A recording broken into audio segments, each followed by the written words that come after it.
All right. Welcome back. Welcome to the stream. Thank you for joining me. And today's going to be a fun day. Again, we're going to be talking about some interesting things about division in the church and culture, in society, and in politics. I'll offer a few thoughts on that. And we're going to play some Tears of the Kingdom. This is just going to be another fun stream that's just more for, hanging out and chatting, casual conversation. So, I've been away, and by away, I mean I've been sick for the last couple of weeks, which is why I haven't done any streaming or anything like this. So, thanks for sticking with it if you are waiting for any content. And once again, if you are watching on Rumble or on Twitch, join me over on YouTube. I'll check in every once in a while on the streams over there. But if you want to comment and if you want to guarantee that your comment is seen and read and interacted with, then come on over to YouTube and check it out over there. Once again, we're going to be playing some Tears of the Kingdom today. And I want to talk a little bit at just random points throughout the video about the division that we feel, specifically coming from a Christian perspective, again, Protestant Christian perspective, who cares deeply about culture and politics. I want to maybe just offer some thoughts on the current state of dialogue between different sides of either political parties or cultural issues and even church issues. Why we feel so divided, why we feel so frustrated with each other all the time, and why it seems like we can't come to any sort of agreement on anything anymore. I tend to hear a lot when I speak to people, just in everyday conversations. I tend to hear a lot of people ask, why can't we all just get along? Why does this person believe what they do? Why do they have no common sense? It's so obvious how to solve this issue.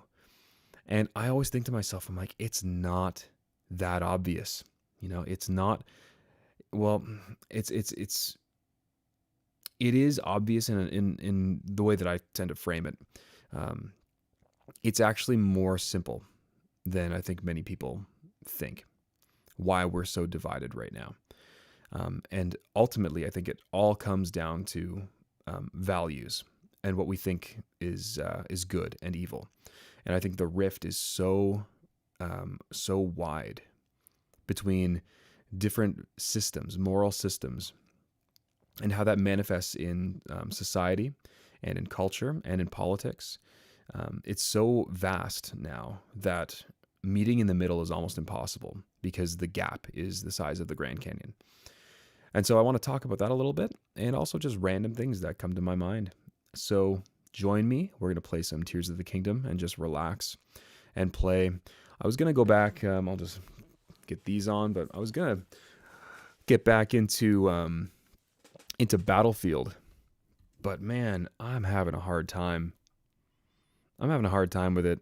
I have like 2 good games, and then I have a number of really bad games. I just get demolished. So, really,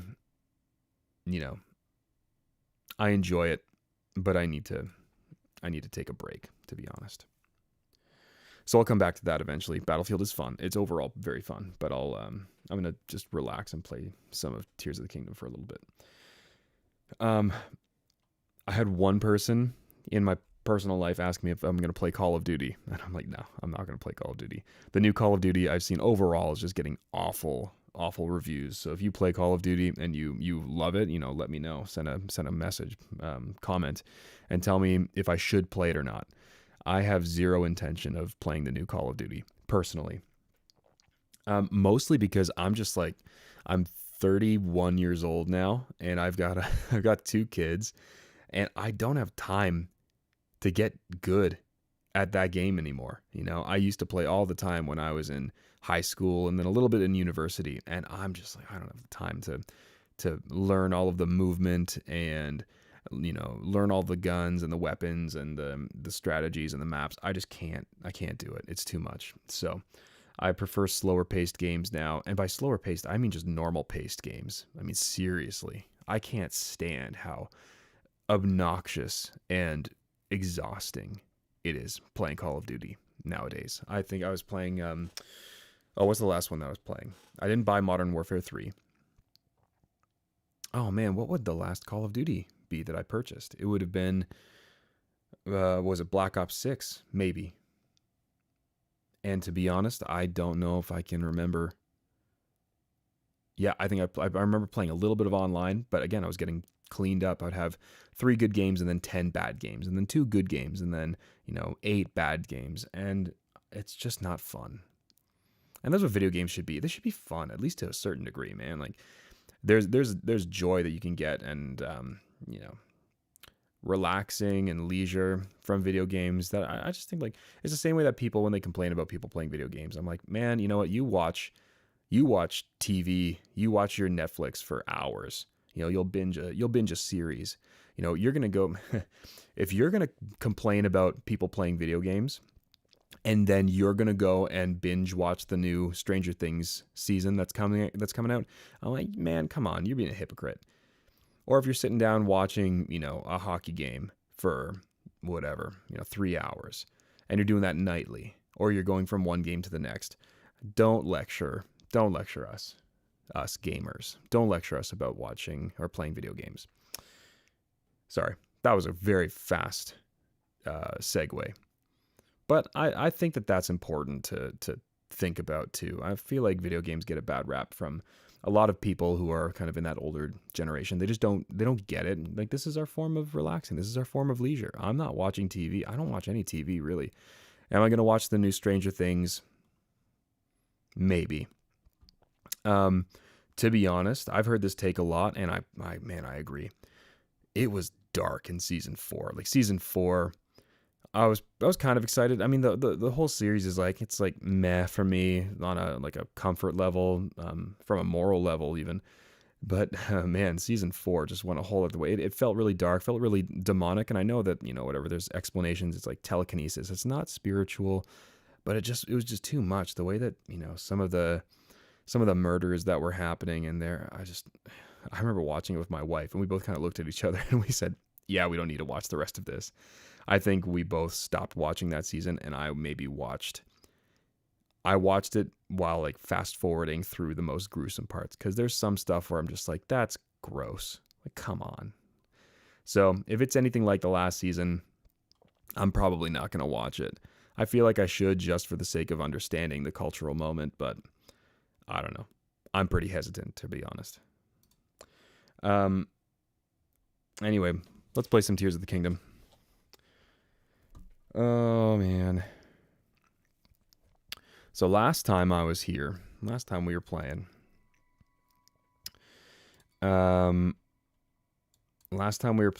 we played up to, oh, man. Let's see. Where are we? Okay, so we are about to go up to the Wind Temple. So let's catch up. Let's do this. It's been so long, I gotta remember. Don't have to remember the controls, I hope.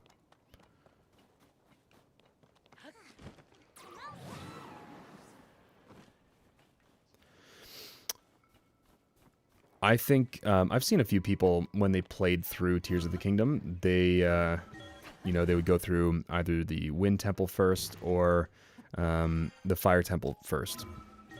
I think I've done the Wind Temple every single time. I think it's the most fun temple of the entire game. Wind Temple was fun. Fire Temple is pretty okay.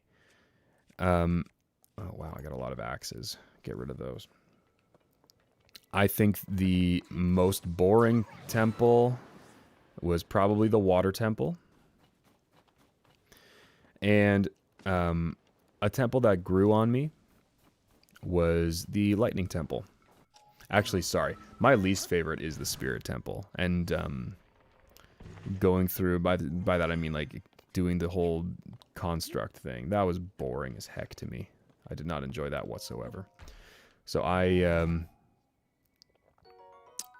didn't ignore it. I did it. Obviously, I completed the game. But yeah, wow. What a marathon that was. I just found that was the most boring part of the entire game. But the Wind Temple's fun. It had an interesting boss, good music. I remember the first time. We'll get there. Oh, I forgot about this part. Okay. This was fun. I remember the first time I found this overlook here. Let's get them to fight. Let them fight.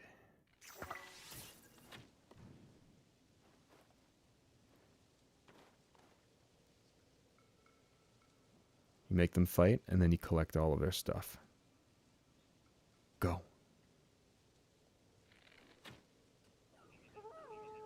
There we go. Who's gonna win? Oh, wow. At this rate, not the constructs.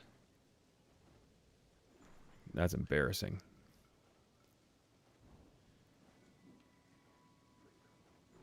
One down. No.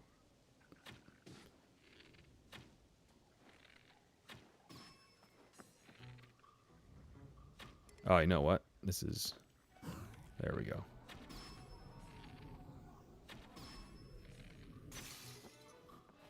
That's unfortunate.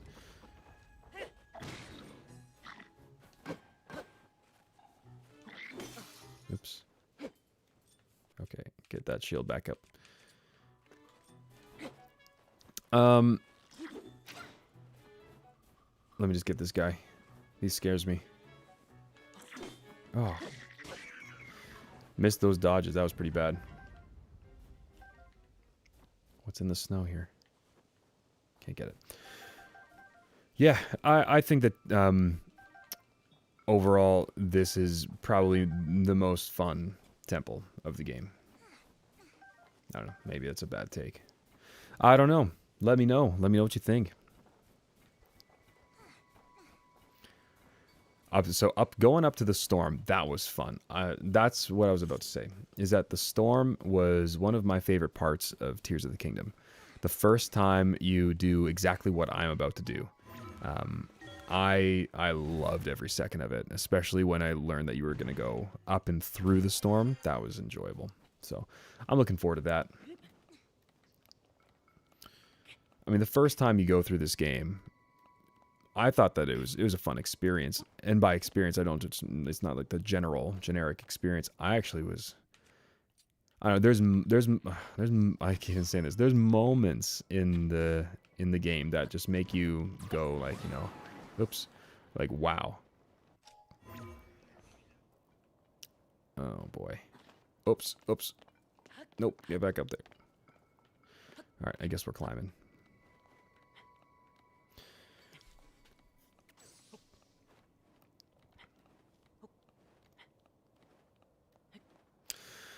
All right. Well, how's everyone doing? If you have anything that has happened in the last week that you want to talk about, throw it in the chat. And let's talk. Anything fun happen? It's nice to hear positive news for once. That's one thing that I think is missing from a lot of Christian, political commentary, as well as just like day-to-day life stuff, is positive news, positive outlooks, positive vision as well. One of the things that I have a huge critique of most conservative movements, including American conservatism and Canadian conservatism, especially Canadian conservatism, is that we're not very good at selling a positive vision for anything. And that drives me insane, because eventually, you can't just keep on responding to the negatives in the world. You can't just exclusively respond to the negative things that are happening and expect people to, buy into your vision for your country, because you have no vision for the country. You have an anti-vision to whatever is happening and whatever's being brought on by your opposition. That's no way to win people to any kind of cause. And the reason for that is people can only take negativity for so long, especially in the culture we live in today. People are depressed. People are kind of hopeless. And I mean, this is a perfect example. Is in Canadian politics, Pierre Poilievre made the entire election anti-Trudeau. All the Canadian Conservatives made it anti-Trudeau. Everything was anti-Trudeau, and there was very little positive direction for the country because the only positive direction that they could put forward was an anti-Trudeau kind of message. And as soon as Trudeau was gone, that negativity towards Trudeau, that anti-Trudeau mentality, it was gone. You couldn't use it anymore because they so strategically distanced themselves from Trudeau. Even though it wasn't true, they rhetorically did very well at that. So that's why you need to have a positive vision for a country or for any kind of movement. If you're purely reactionary, it'll only take you so far. You get the rage, you get the frustration, but you don't get buy-in long term, because it's like once the people have, let's say, acted on their rage, and they've overthrown the system that they don't like, be it through whatever violent revolution or through voting. It's like the seeker sensitive movement, like the slogan that everyone who is anti-seeker sensitive movement, including myself, you have to keep them. I think it's like you have to keep them with what you bring them in with, or something like that. How you get them is how you keep them, something like that. Which basically is saying, if you keep, or if you get people in through simplicity and feelings and emotion and not very deep, nothing deep, then that's how you're going to have to retain them, because they're not going to, like, that's what they've bought into. And so for politics or culture building, or really like any kind of movement, the challenge that you're going to face is, if you are solely built on negativity, you will very quickly lose support when the thing that you're directing that negativity towards has disappeared. So long story short here, if you've ousted a government that you don't like, or you've ousted a leader that you don't like in your corporation or at your church, like if you get rid of your pastor or whatever, but the movement was centered not around a positive movement towards something better, but it was just centered around the hatred for that thing or for that person, what happens is, as soon as that person or that thing is gone, that movement is ousted, you have no foundation to actually rally people around, because the thing that you put all of your effort into is now in the rear view mirror. You can't constantly go back and say, oh, look at how bad things used to be. People are looking for what good thing is coming ahead. So it's got to be positive. And that's, I think, part of the reason why Poilievre lost in Canada, is because we were unable to, and by we, I mean the Conservative Party was unable to have a cohesive future vision that was positive for the Conservatives, that was outside of Trudeau and his negative influence on the country. And so as soon as Carney came in, he very quickly pivoted everything over to a positive vision, even though it was essentially it was a positive vision that, in my mind, was it was just rewording the liberal agenda for the last 10 years.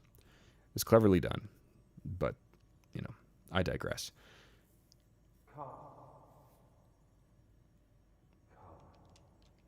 Can't skip any of this stuff.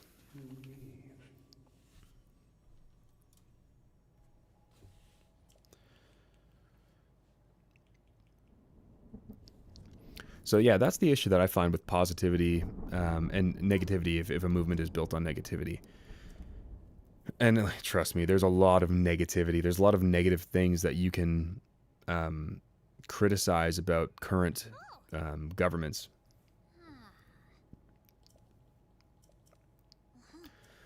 And specifically when talking about conservative governments criticizing liberal governments, the issue that I find is that in Canada, at least, the conservative governments, you don't really have conservatism. You have liberal light, and that liberal light it doesn't ground itself in anything other than pragmatism. You know, we will get richer. It's like, okay, why is that good? Well, because money is good. You know, and prosperity and all that kind of stuff. You know, that's cool, but there's no, you know, deeper grounding or root to that other than, you know, superficial prosperity. You know, the Conservative Party will advocate for family values. I'm like, okay, cool. Why are family values good? And I think Canadian conservatism is scared of Christianity. And I think part of that is because the country is not ready for any kind of Christian influence in government. We are just so apathetic, and I do think the church has backed off a lot in Canada, unfortunately, where, you know, we're ashamed of becoming moral influences in Canada. I don't know. I think that's the case. I've seen that. All right. Oh, yeah. I think this one's a fun one.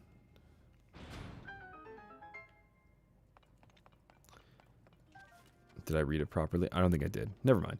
This is a different one. I can't remember if I already... I'm thinking of the one that you... Oh, yeah. No. Never mind. I've already done the one that I was just thinking of. It had more to do with the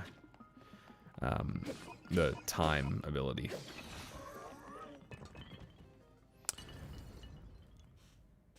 Hey, Ron. Is that Ron? I'm not sure how to pronounce that, but hey, how's it going? Nice to see you. Thanks for joining in.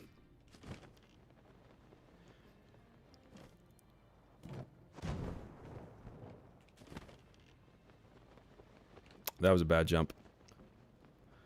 Let's try that one again.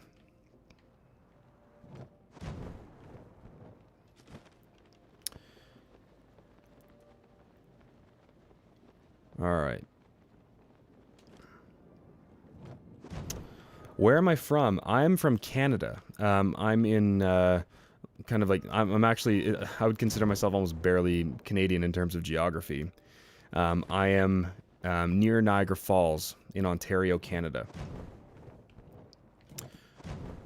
And unfortunately, that means I'm close to Toronto, Ontario. And Toronto is my least favorite city on the planet. Worst traffic, and very frustrating to deal with. Right now, my community is dealing a lot with the commuters coming from Toronto and moving towards my area, and it's very frustrating. You're from Brazil. Oh, man. Does that mean you live in Brazil and you're watching here, or you are from Brazil originally and you currently live in North America? I went to Brazil. This was a number of years ago. I think 2016. I was in Fortaleza. I was doing a conference there. And it was super fun. Met a lot of cool people. We have like Brazilian steakhouses where I live, and I went to a legit one. You live in Brazil? Okay, cool. Yeah, the food in Brazil I really enjoyed that. That was one of my favorite parts. But we met a lot of really cool people up in Fortaleza. And I didn't realize how, it's a massive country. I was very surprised at how large geographically it was. When I was flying down, I think it was a 16-hour flight or something like that to get down to where we hit our connecting flight. So, yeah, amazing. Well, welcome to the stream.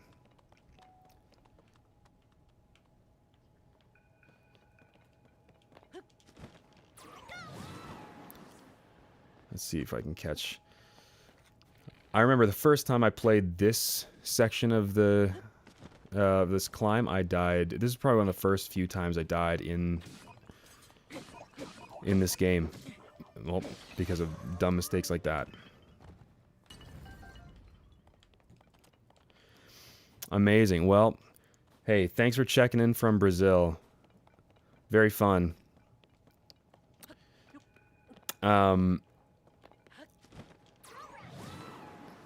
Yeah, it's funny. Like the connection that we made from Brazil, every time, I'm partially I'm a musician. That's part of what I do, and Brazil is always very keen on getting artists and bands to Brazil. It was always very fun interacting with people online. I was in a band that did a little bit of touring, and it was extremely just interesting. Every time we'd post something on YouTube or Instagram or something.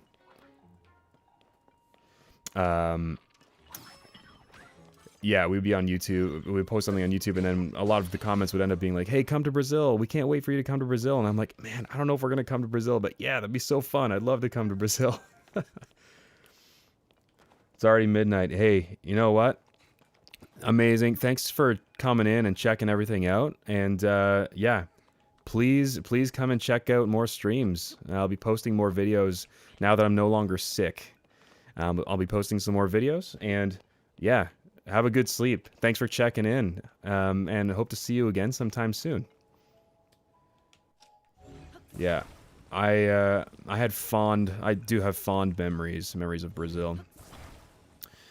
One of the things that it was interesting there, even the difference between North America and like Canada and Brazil. And this was again back in 2016. I thought some of the political conversations there was interesting. I'm not really sure, to be honest, what the political situation is there right now, but the people who we were interacting with the most, they were talking a lot about government corruption and how they were having issues and frustrations with some elections. I think around 2016. I'm not sure if that's still the case. Yeah, to be honest, I haven't kept up much with Brazilian politics, but I have heard, at least at that point, things weren't great. There was one interesting thing. I'm not trying to slander Brazil or anything like that. There was one time where we were driving. We were in a conference that we were attending or playing at, and oh, there it goes. And we actually ended up having to. So we were driving through downtown Fortaleza. What time? Like probably around like midnight or so. We're coming back from the conference, going back to our hotel. And our hotel was in, a pretty touristy area of the city. And we weren't, concerned for our safety or anything like that. But one thing that we were asking our driver, the church that was hosting us, we had a driver provided, and it was really nice. We were really thankful for that. And they were driving through all the stop signs and the stoplights. And we asked him, why are you doing that? What's going on? Why are we not stopping at any of these lights? And they said, oh, hey, if you were to stop at a stoplight, there's a risk of us getting carjacked. And I'm like, oh, okay, cool. Yep. Keep driving straight through all of these stop signs, please. It's just a very, it's a different situation there. Yeah. I'm thankful that I have had different opportunities to. Now, again, during the day, it was gorgeous. It was very nice. But it's just cool to be able to have these different opportunities to see different parts of the world, and I'm very thankful for that. But you don't see. Sometimes when you travel, you don't see the nicest areas of the world, and it's sometimes a little bit, a little bit depressing, but at the same time, it gives you perspective and makes you really grateful. That's one thing that I really think is important, is gratitude, man. I'm very thankful that I had a mentor for a little while. I still see him semi-regularly. But one of the things that he instills in everyone who he mentors, and he really pushes this concept, is just gratitude. It's very easy nowadays, I think, for us to look at all the things that we don't have. I mean, there's consumerism, rampant. Oh, that was a bad shot. Rampant consumerism. Oh, that was lucky. Rampant consumerism, dissatisfaction. There's always something wrong with something. And there's always something else you can have. Be it material, or more abstract. Something like freedom. I guess it becomes more tangible. Freedom does, but that's something that you kind of you take a lot of that kind of stuff for granted. The stuff that you do have. Get out of here. Yeah, you take a lot of that stuff for granted. And so the thing that this mentor instilled in us was the concept of gratitude. Always have something that you're thankful for. Always, when you're praying especially, always find ways to be thankful. And remind yourself of what, the Lord has provided to you. You're always going to find something that you're always going to find something that somebody else has that you wish you had. Again, tangible or abstract. Concrete or abstract. Oops. But when you have gratitude, when you're very grateful for everything, your perspective shifts and everything becomes a blessing. And it's not to say I can't stand it when this kind of stuff happens. Is when people say things like not paying attention. When people say things like, oh, you can't complain about this or that because someone else has it way worse than you in somewhere in the world. While that's true, that, people probably have it worse off somewhere in the world, that doesn't change the fact that, people have real struggles and you might have a real struggle. I think there are still challenges, and for example, again, like Christian persecution or something like that. Just because you're not being persecuted as hard as somebody else is on the planet, doesn't mean that your struggle isn't real and doesn't feel real in the moment. And it's not difficult. So I genuinely think that there's nothing wrong with expressing sadness or frustration when things aren't going your way. Whoa, that was strange.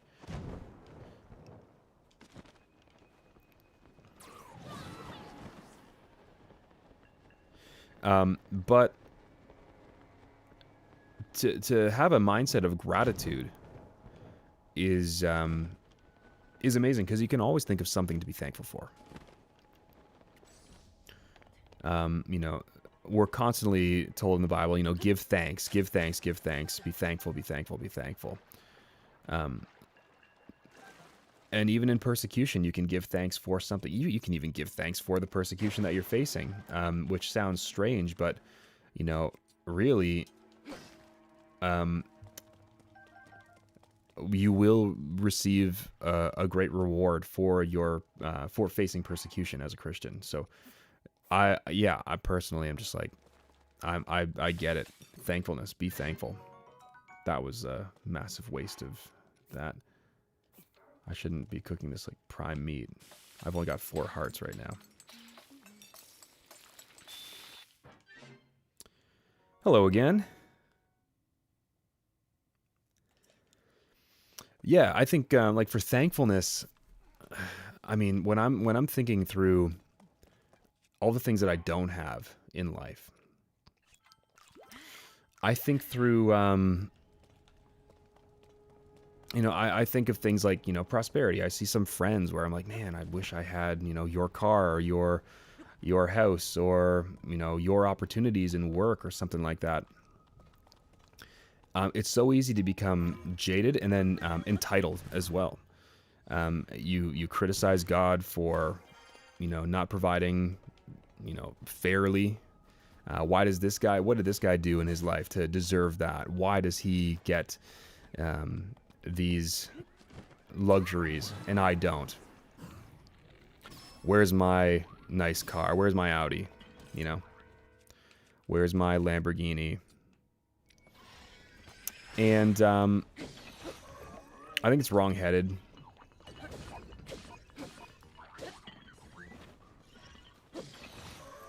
Because you become bitter and discontent and frustrated.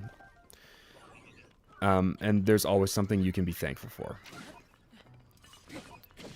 For example, I mean, even, when I hear of Christians being killed, or, just not even Christians, like, even if you're not a Christian, first of all, I hope you become a Christian, but even if you aren't a Christian, you can be thankful for the things that you have in life. Now, you might not be crediting God with providing those things for you, but you should, be thankful for what you do have, because it's a really depressing and lonely life if you're never satisfied with what you do have. There's no joy, and ironically, I mean, I find when you don't have any joy in life, I forgot about this part. When you don't have joy in life, and you don't have gratitude. No. Oh.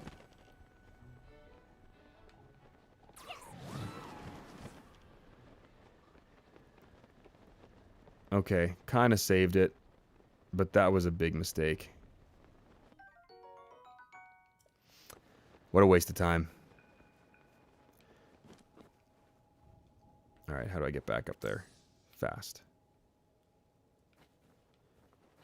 I suppose... Oh man, I gotta go all the way back that way? Great.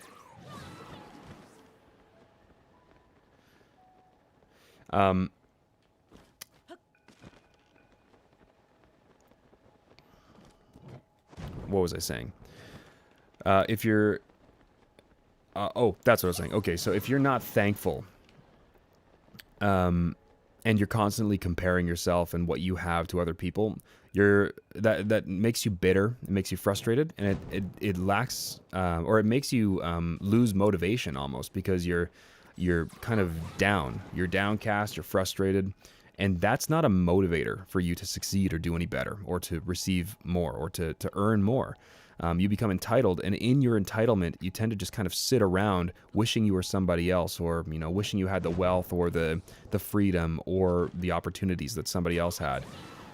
Instead of, being thankful for the opportunities that you do have, and then saying, all right, Lord, let me steward what I have, because whatever I have been given by you, you've given them to me for a reason, and I pray that I would be able to steward these resources to prove myself worthy of more. It's like the parable of the talents that Jesus says is, when he's when he gives 5 talents and 10 talents and 1 talent to different servants, and the ones who are industrious and invest, they make more, and then Jesus says, you will enter into your master's kingdom, into the joy of your master. And the lazy servant, with one who hides it and doesn't make any interest or anything like that, his money is given to the one who made more and who had more. And that's a bit of it's disconnected. It's not necessarily exactly what I'm talking about here with great gratitude. Like, it's not like that was a parable that was talking about gratitude specifically, but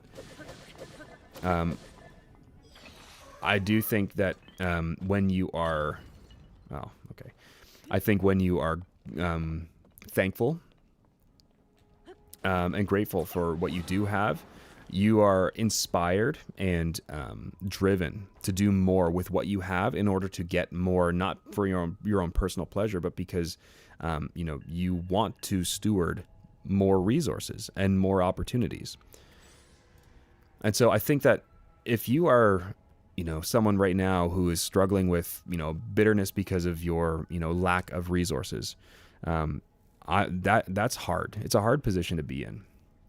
I don't envy that. And I think if you're really struggling, you should absolutely, reach out for support, especially if you're in the church. Like, go to your local church, try and get some support. But steward what you have well. And that might, that'll mean very different things. Again, I don't know your personal situation. But when you steward your own personal resources well, not only will you, likely see growth in that, like if you're stewarding an opportunity well, or you're stewarding finances well, and you're doing the best with what you've got. Ooh, that's a bomb.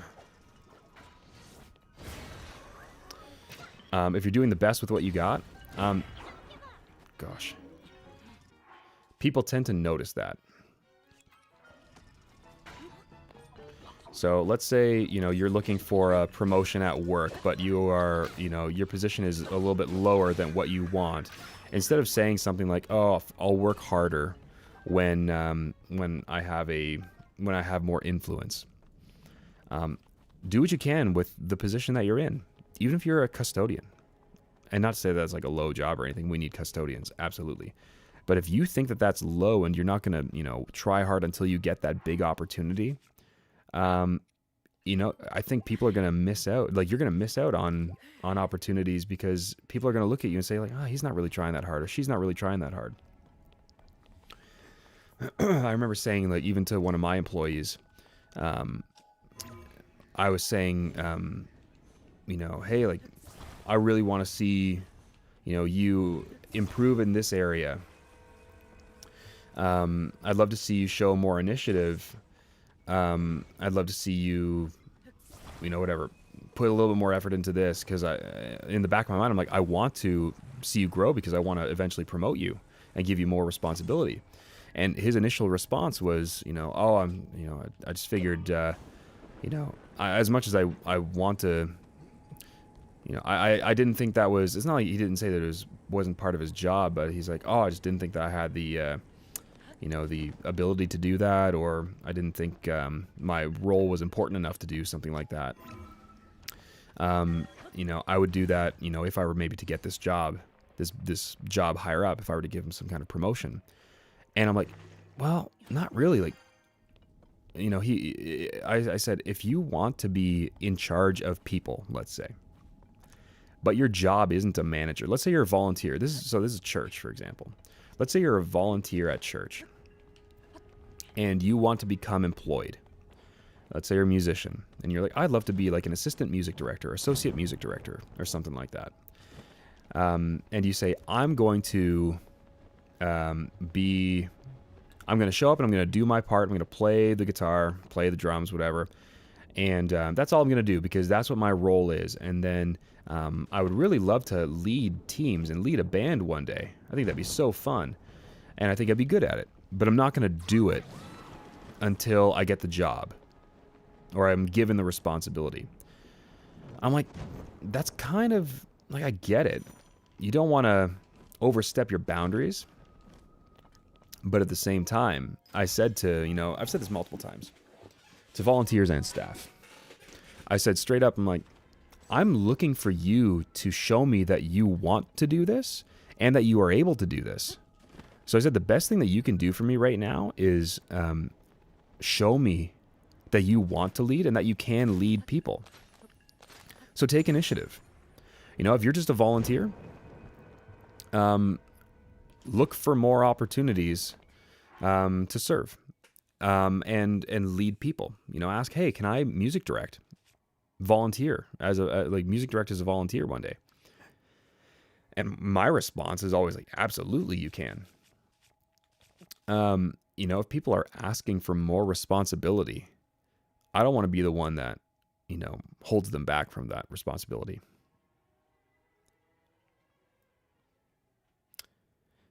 Yes, I'm absolutely happy with you being here.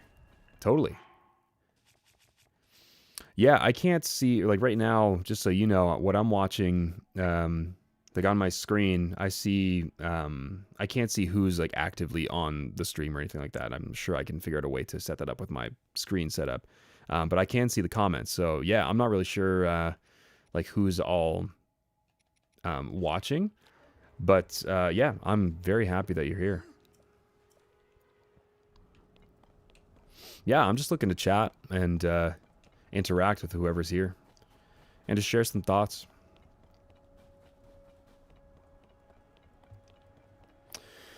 Anyway, back to like the overall, train of thought there that I was going. Gratitude is extremely important. I think gratitude will beget more gratitude and more opportunity if you're thankful for what you have. And even if you don't get it, I still think that gratitude is the best way to go about things because, ultimately everything that we have is a blessing from the Lord. And gratitude is the correct heart posture in general to have before Him. So there's the moral side of it where it's like, no, we should be thankful always. We should always be giving thanks. But then there's also the practical side of it is a mindset change that makes you a more positive person. It tends to make you a more positive person to be around as well. And then it also could lead to more responsibilities and more opportunities and more resources that come your way because you're proving yourself with the resources that you've been given.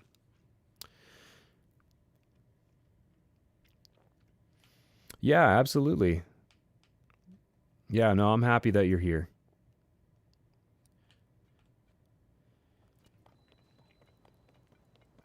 Yeah, no, I hope that's not coming from a place of, feeling like you're not so much, like people aren't in general happy with your presence.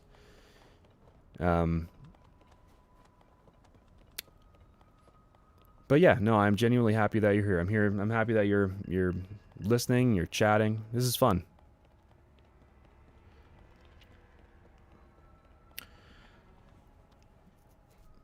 Our I think when I'm thinking through even gratitude right now, I do think when you pray, there's always something you can be thankful for. Always something you can be thankful for. I know it sounds cliche, and it's trite, but I do think that when you're praying, it's a good exercise every now and again to do a prayer that's just being thankful, not necessarily asking for things, always from God.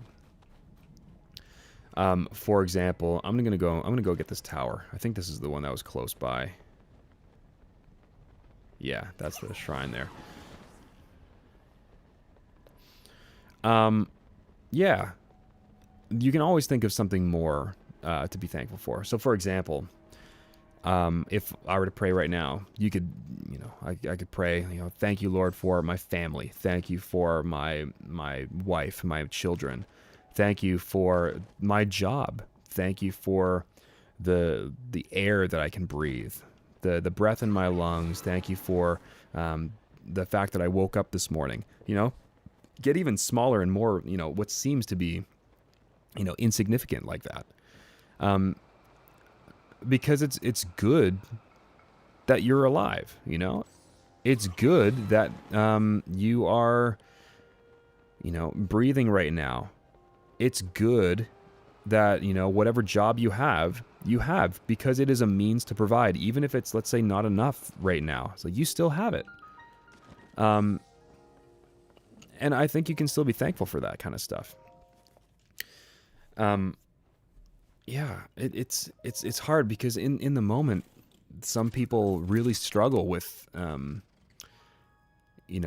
being thankful because maybe they feel like their needs aren't being met in that moment. But again, it's not meant to be a guilt trip. It is just meant to be like think about this. You woke up this morning. You maybe have some family. You are right now, if you're watching me, you have the means of watching this live stream or this video afterwards.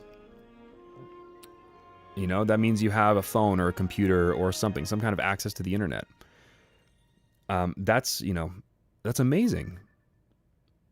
There's always something to be thankful for. And if you are maybe in a space where you're struggling financially or you are looking for more opportunities or something like that, just go back to the most basic thing possible. And you can even say, again, if you're a Christian, you have everything that you need because this temporal life isn't where it ends. So no matter what, you can always just say, thank you, Lord, that you have provided for me salvation. Thank you that you've saved me. And thank you that no matter what the circumstances I'm in right now, no matter what needs I feel like aren't being met right now, I still have you and I still have assurance that when I die, I will be with you forever. And my sins are forgiven. And I will enjoy eternity with my Savior, knowing that I have been washed clean from my sins. Like that already, like you can just pray that over and over and over again. And that's, enough to, change your perspective on, hopefully that's enough to change your perspective on your current situation.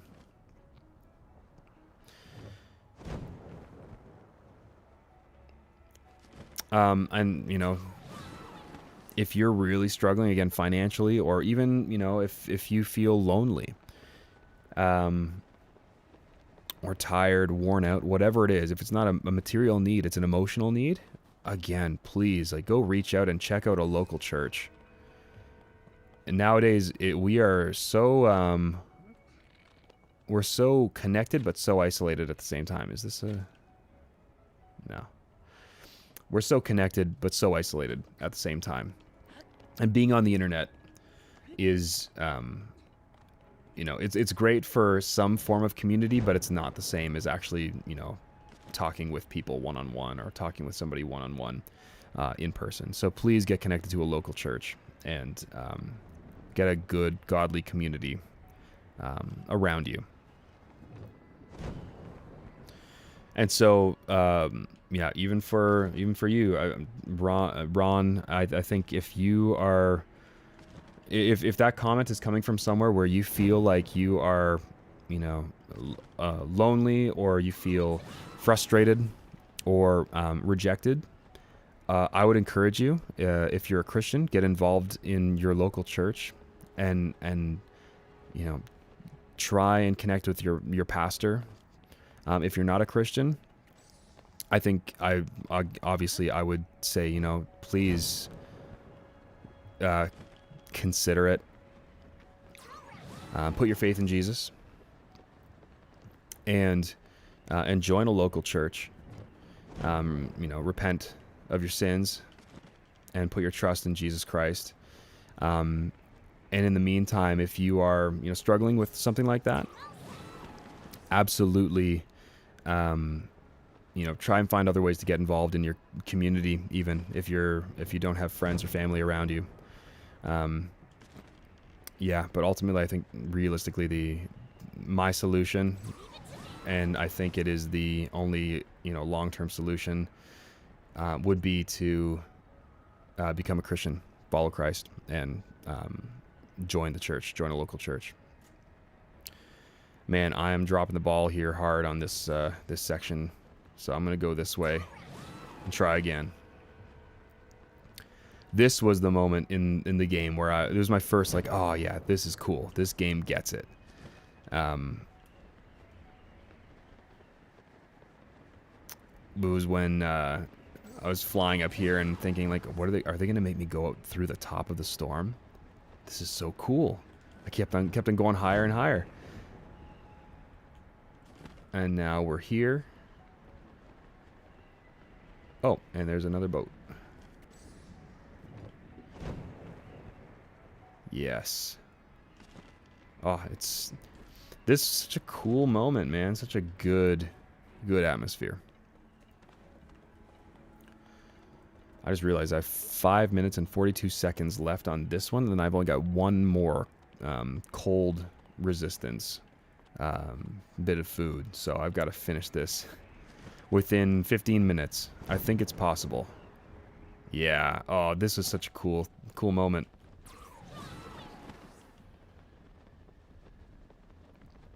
Make it. Make it. Yeah, we're good.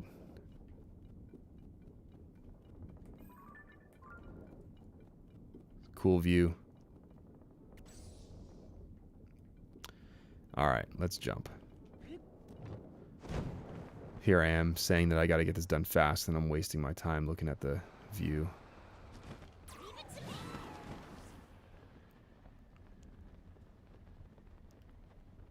And down we go.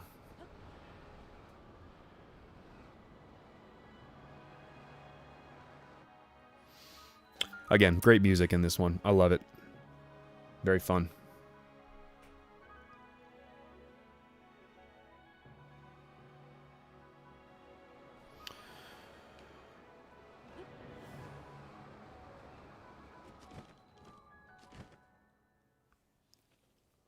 I want to talk about division pretty soon. It's the the name of the title of the video. We don't have to get too in depth, but I do want to touch on it a little bit.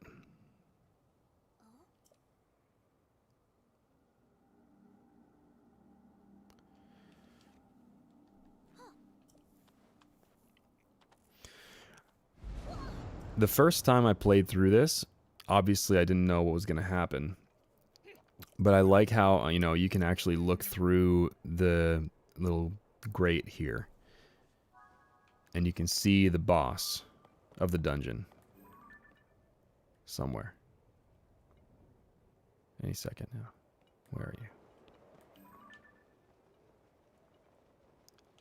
Maybe? There. Yeah, right there. Yeah, so there's actually like the model of the boss just kind of spinning around as the source of the blizzard. It's a cool little touch.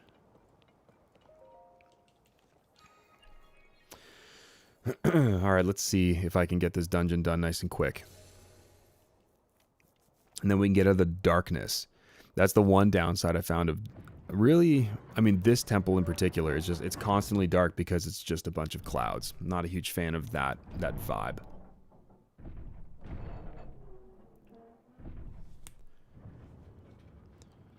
Let's see how we're doing here.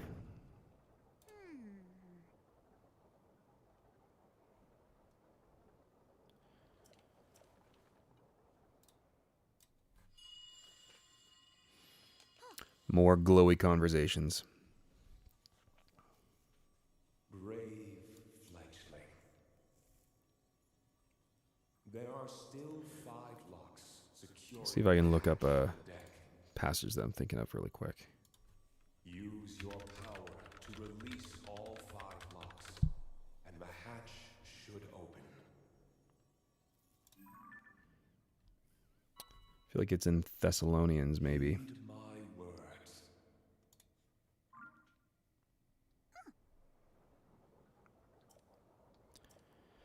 Yeah, there's plenty, but the one that I'm thinking of right now, there's Philippians 4, do not be anxious about anything, but by prayer and supplication with thanksgiving, make your requests known to God. I like that passage. That's that's kind of a go-to passage when people are talking about anxiety. Good reminder, but let's see, 1 Thessalonians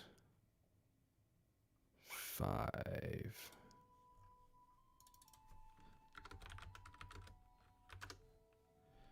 First Thessalonians 5. Let's go. See, I'll just do this for a second.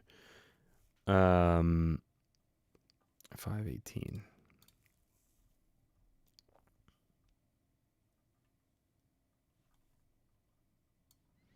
Yeah.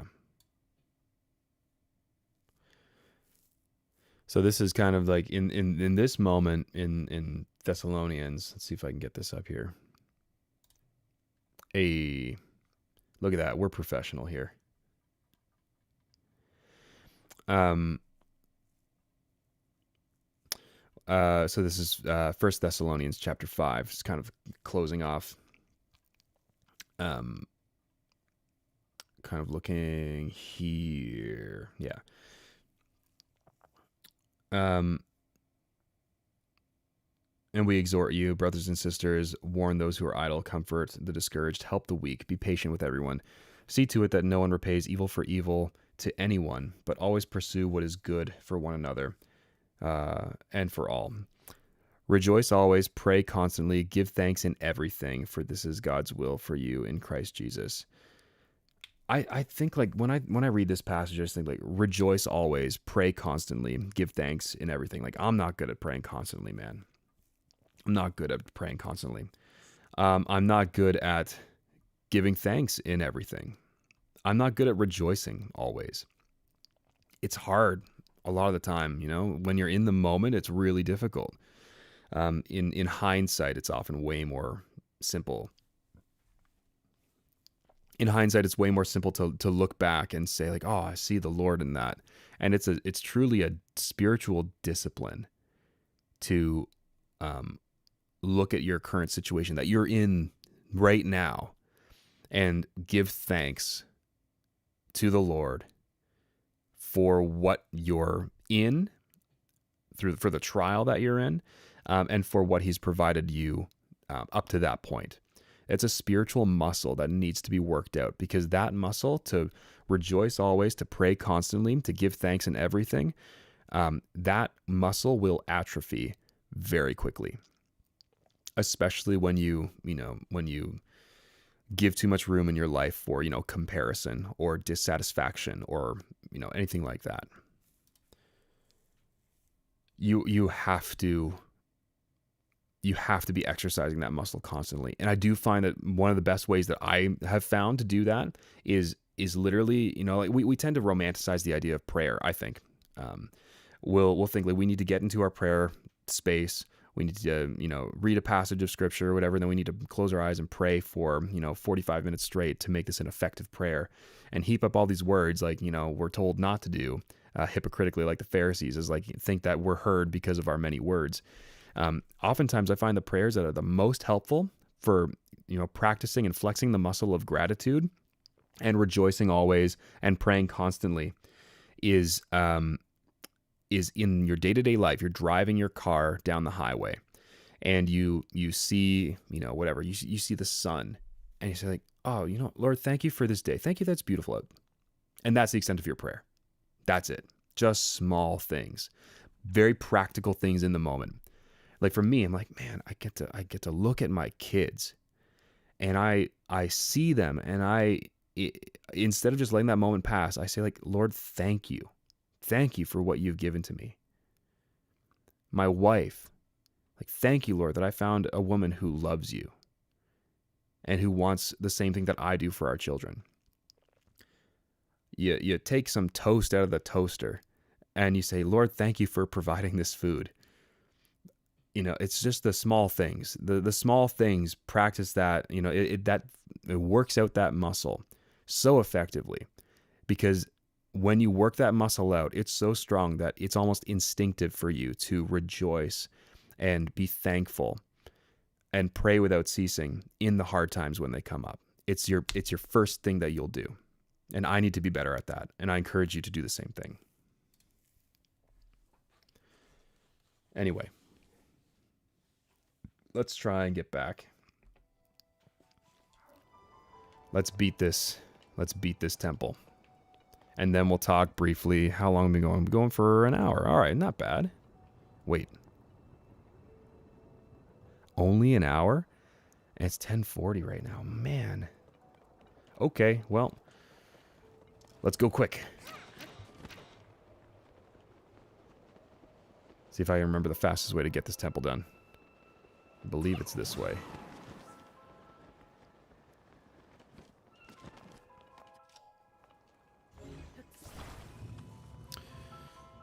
And then I want to talk about disunity, because we haven't talked about it yet. I feel like I've sold. Oh, cool. I feel like I've falsely advertised for this video.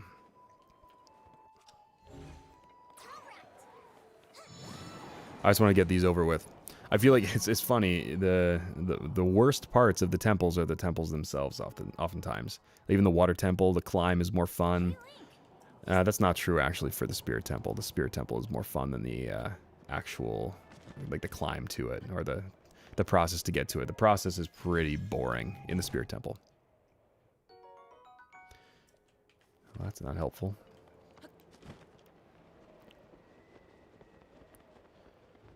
All right.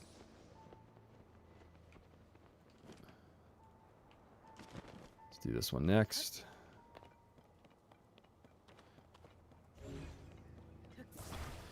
One of the reasons why I want to talk about division, like I mentioned at the beginning, but in case you weren't here, by the way, if you're watching now and you are on Twitch or Rumble, come on over to the YouTube.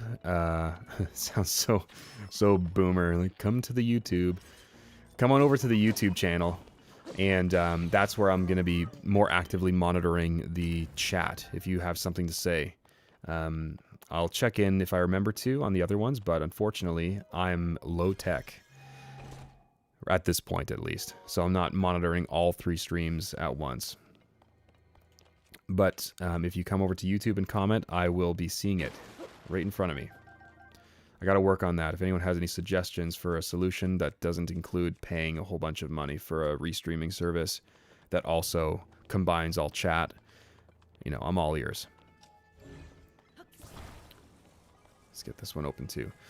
But yeah, come on over. If my name is Brandon, and I like talking about culture, politics, and Christianity. If you are new here, so one of the reasons why I wanted to talk really briefly about division is I do think that division is abundant in our culture, in the church, and also just in culture and politics. It feels like everything is more polarized now than ever. I think that would be actually, you know, pretty accurate. I mean, I wouldn't say it's unprecedented, because there were definitely times where there was extreme polarization.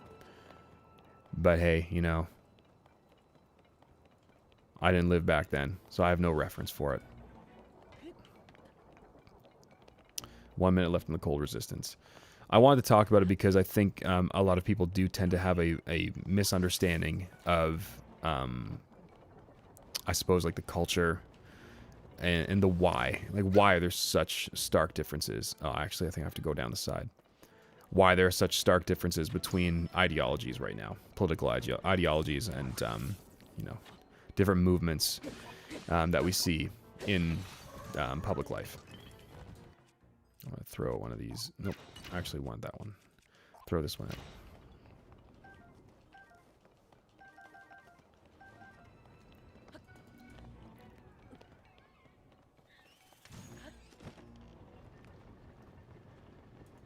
Go down here. I think there's a bunch of bats. Nope, that's the next one.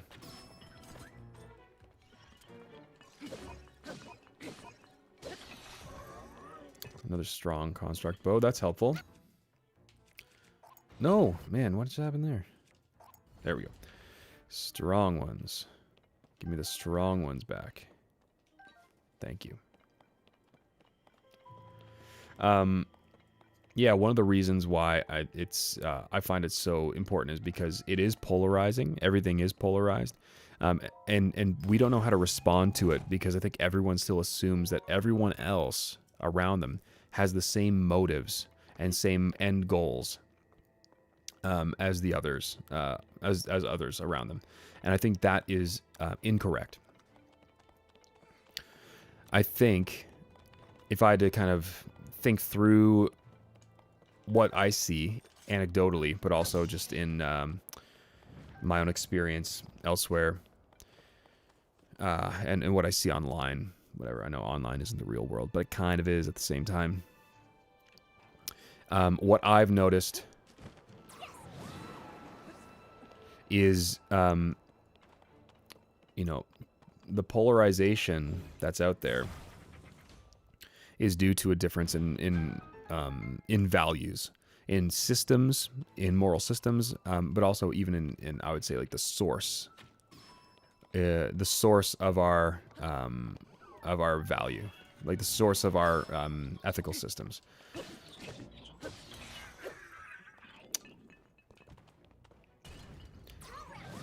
Nope, that's not what I want to do. So what I mean by that, I suppose I could kind of go more in depth. But what I mean by that is we used to live in a time where we would disagree over smaller issues. We lived in a time where the ends were agreed upon, but the means were not. And so both would be looking for, you know, financial prosperity. And both parties would agree that the best general route was through some form of free market system. And it became more of a question of, you know, how much control, centralized control, should there be while still maintaining a free market system. This is for, you know, economics. Hey man, thanks for joining in.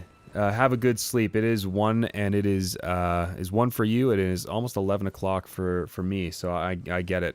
Have a good sleep. Check in next time. And I'll be praying for you.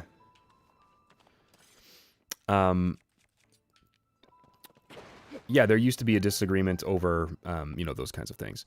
It wasn't the end goal; it was the means to achieve those goals. I remember there was like a Nixon video in a debate where he was talking about that. Now, the difference, let's say economically, you have one side that says, hey, we want more of a free market system, and then the other side says, hey, we actually don't want as free of markets. We actually want more centralized government control and, what you would maybe call socialism, depending on who you're talking to. There's explicit socialists, and then there's like closeted socialists. And even then, I find that phrasing, we have to be more precise with our language, because not everyone who believes in slightly higher taxes and marginal tax rates is a socialist. And that's kind of what I'm talking about, where we used to disagree slightly on, the overall structure of a free market, but the principle was still there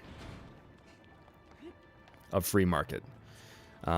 Now people are like openly advocating for, centralized control of the economy. Put that away. I have the axe on. That's not good.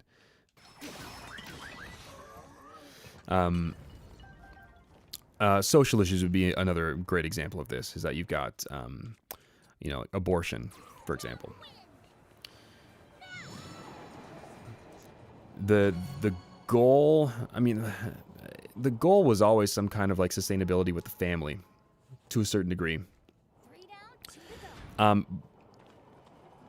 abortion, again, it was always viewed in some way, I guess, as a necessary evil for people. And no one wanted to advocate for abortion in the same sense that they do nowadays. There wasn't as much of a positive case for abortion.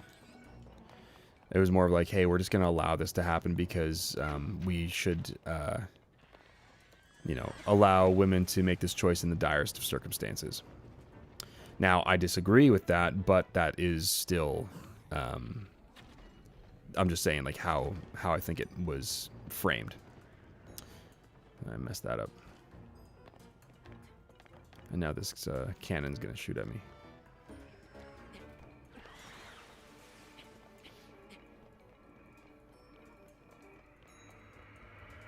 See if I can destroy it. See ya. Did I get it? Yeah, bye-bye. Oh.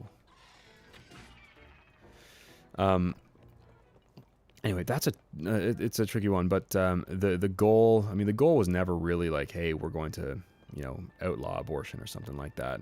Or people wanted it, but they were kind of reluctant about it. It was a necessary evil in a lot of their minds. Now, the goal has become, legal abortion with no restrictions. And the reasoning is different. The goal is different. It's not because of pragmatics. It's because of desire and, self, like autonomy. Personal autonomy and now the end has changed. The end is not, hey, this is a tool that we're going to use reluctantly, even though I still think it's evil. It's now a thing to be celebrated, right? Abortion is meant to be celebrated.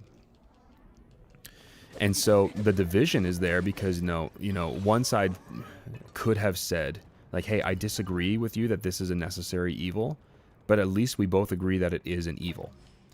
Now, you have one side saying, no, this is not evil. This is actually something that we should be celebrating. And, come on, which button? There we go. This is not a thing that we should be lamenting. This is actually a thing to be celebrated because of, look at the progress of personal freedom that we have because of abortion. And so when it comes to the division that we see around the issue of life, that's precisely the problem. Is it's one side saying something is evil, the other side saying something is good, and they're opposites of each other, right? Like the more political left will say abortion is good, and restricting abortion is evil, and they'll say it's evil because it's it's subjugating women and denying them bodily autonomy. Denying them of their choice, making it so that they, are forced to give birth, and they'll, whatever. We can talk about that more, but that's kind of how it's framed on their end. And then on the pro-life side, we would say, no, hey, abortion is evil, and, restricting abortion is good, and you advocating for abortion is actually quite evil. And so, because the whole framing has shifted now from like, hey, these are two sides that are saying, hey, this is evil, but we got to put up with it, or we have to, we either have to put up with it or we have to figure out, another solution. But in the meantime, we need to deal with this, or we need to have this in place. Now it's gone to one side saying, hey, we need to celebrate this, and you must celebrate this too, otherwise you're, a misogynist. And that's why there's so much division on an issue like abortion, is because the moral framing is completely changed. One side is calling it good, another side is calling it evil. The other side is they're calling the positions, the inverse positions, good and evil. And you can't unite with that. Like, how are you supposed to have unity when you think that the opposing view is absolutely detestable and evil and must be eliminated from public life? Like, if I'm like, abortion needs to be completely banned, and I would also personally, I'm not going to be apologetic about this, I think that we need to look into what it looks like to not only criminalize abortion, but we also need to look at the motivation of the woman who, is, in my opinion, soliciting an assassin, basically. I think that would be a parallel. We need to look at that very, very carefully. How can I unite with somebody who thinks the opposite and who says we need to celebrate abortion up to 9 months and, past? We can't find unity in that. So I think division is kind of necessary. And it's inevitable.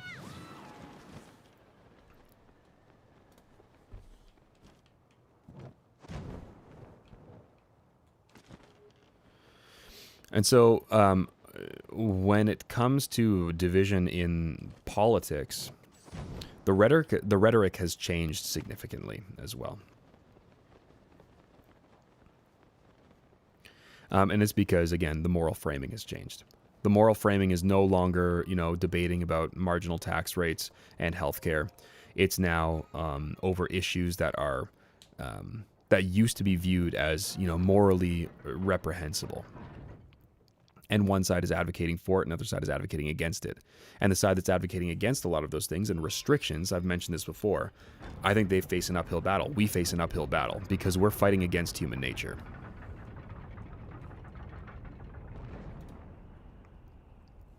All right, let's take a break from the serious stuff and let's fight this boss. I can skip, but I don't think I want to. This is a cool moment. Okay, let's go.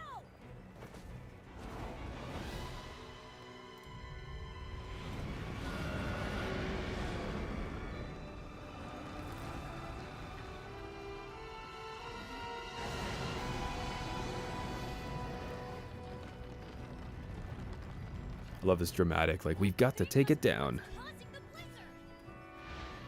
We've got to take it down. It's cringy for me, but it's still a fun game. This wind is so strong. Don't get blown away, Link. No. Fail. Fail.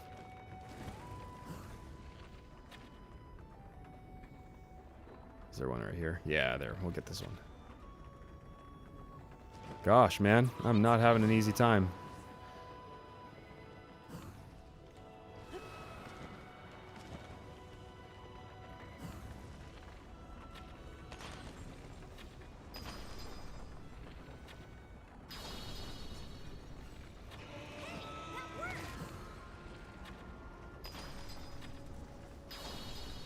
2. Nice one.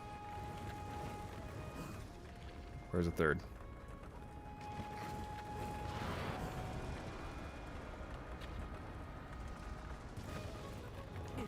Ow. What? Where'd it go? Man, I should have one cycled that. That was my bad. It's gonna come up behind me. Or below me. It's the back one.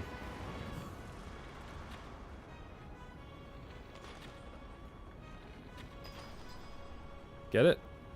Nope. Missed.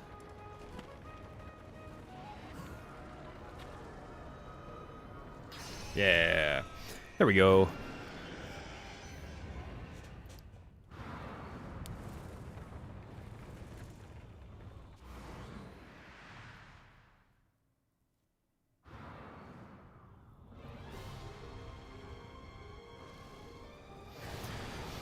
All right. Serious time. Let's get this over with. We have to stay clear of those tornadoes. Be careful.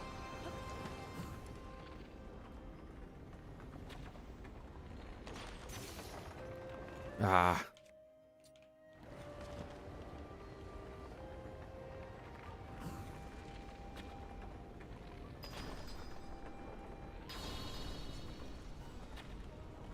Way to go, Pete. I'll help too.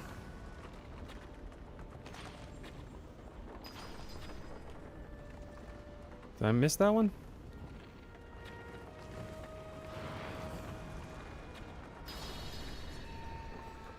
Great job, Pete. Ah, he's too fast. Let's see if he comes back up from underneath. Yeah, there we go. All right, that's it. Game over. 1, 2, 3. Done. That wasn't the fastest way I could have done that, but it was, you know, fast enough.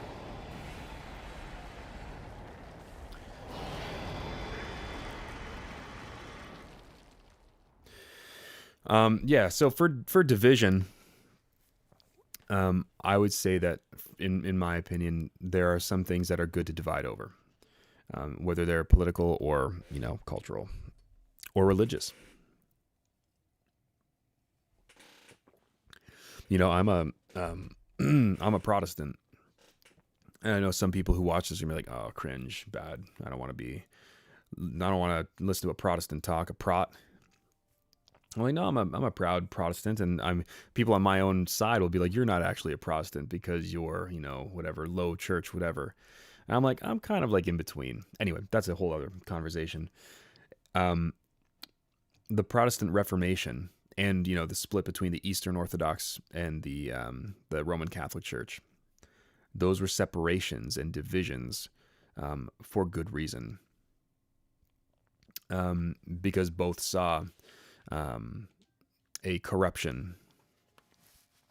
Both saw a corruption of the current system that they were involved in, to the point where they thought it was unsalvageable, or they wouldn't have the influence necessary to change things for the positive, and so they were either excommunicated or they split off.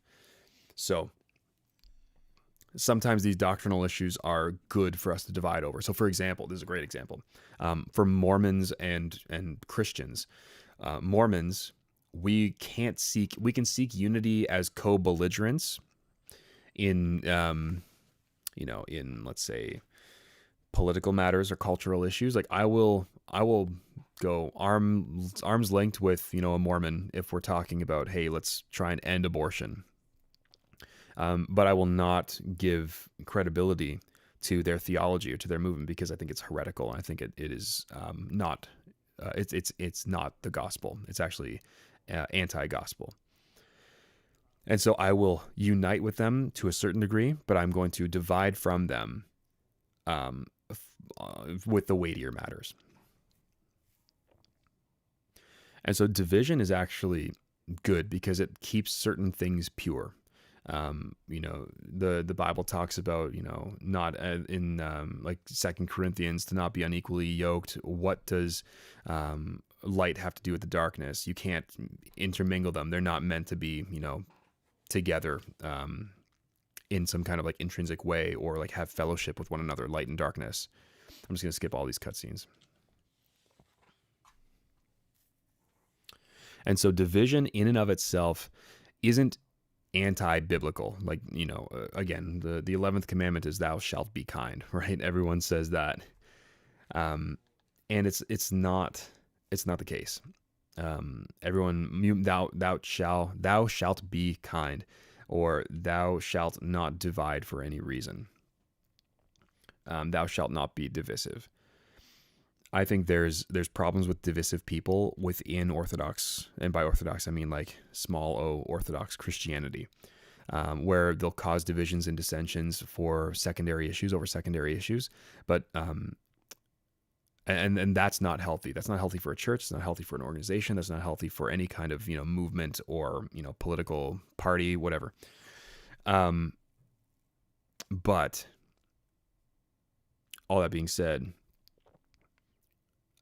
Christians should divide over issues that are primary and morally significant. In the same way that how can two political parties that see completely opposite in an extremely important issue like abortion, for example, how can one political party say to the other, hey, we're going to shake hands, we're going to work together on these things, we're not going to combat your bad ideas for the sake of fiscal unity, when one party's advocating for more abortion and one party's advocating for an elimination of it. And even then, I would say like the division is so deep now with Christianity, or not with Christianity, with political parties, at least in the U.S. In Canada, it's a little bit more blurry. But in Canada, or in the U.S., you have one party that is like explicitly, we want to expand abortion, and another one that's saying explicitly, we want to remove abortion. We want to limit it, at least to a certain degree. You can't find unity with that. And then you have at the same time that same division where I said, fiscal whatever, like financial issues is not as big of a deal. Like, well, like now they don't even have the same financial end in mind. So how do you really cross the aisle anymore? It's like you can't. And that's really what people are talking about when they say like you got to know what time it is we're no longer living in this time where there's like a moral kind of common root or foundation that everyone kind of agrees upon. We're not in that time anymore. That's gone. That's in the past. We're now in a time where the two sides, political, social, cultural, religious, they want two completely different visions for society. They want two completely different visions for the family. For economics is a whole other thing. But like when it comes to the weightier things, we want completely different things. Our ends are now different, and we can't even agree on a moral foundation anymore. And so it's very difficult, if not impossible, to find some kind of like unity with these two sides because the goals are completely different. Let's get through this little cutscene thing, that we can keep talking.